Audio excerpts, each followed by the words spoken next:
my name's Tom Woolley. I'm curator of new media at the National Media Museum in Bradford.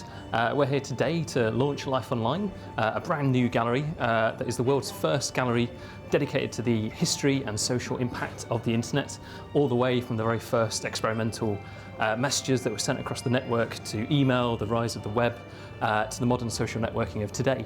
I'm also delighted to be joined by Dr. Vint Cerf, who's been a massive supporter of the gallery. When Bob Kahn and I were starting the design work of what you know of as internet in 1973, we actually had a lot of evidence of how powerful this technology could be. We made some very conscious decisions about the design of the network in anticipation that things would happen in the future that we couldn't predict, but we knew what their nature would be. The thing that we didn't really appreciate is what happens when 2.5 billion people decide to get online and share information with each other and interact. I remember my first email. That was quite exciting because obviously from years and years of sending letters and suddenly seeing that first email go off. The first time I used the internet was for a bulletin board system that wasn't the web, and it was largely used at 50 pence per minute. Thinking back, I have absolutely no idea what I talked about. Even rudimentary email seemed very magical though, and it was the first steps of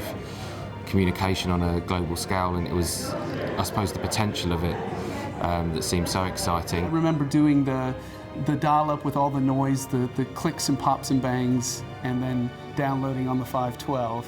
And people were just amazed at those speeds when it was only, roughly 10 times the speed. I was up at MIT Media Lab a couple of weeks ago. They were showing me some robotic devices that could see and hear in the same way that we can.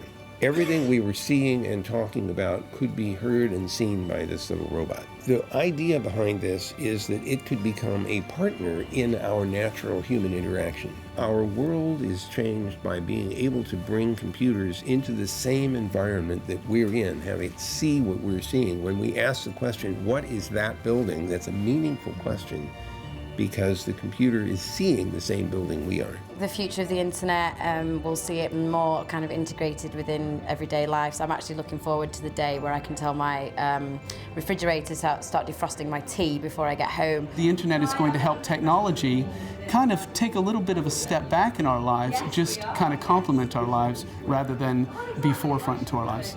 If there was no internet, I would not have a job right now because everything I do is based online. The lines between being online and being offline will be completely blurred to the point of irrelevancy. I think even now the nature of going online feels like an old school terminology. We're always online. The phone in my pocket is always online.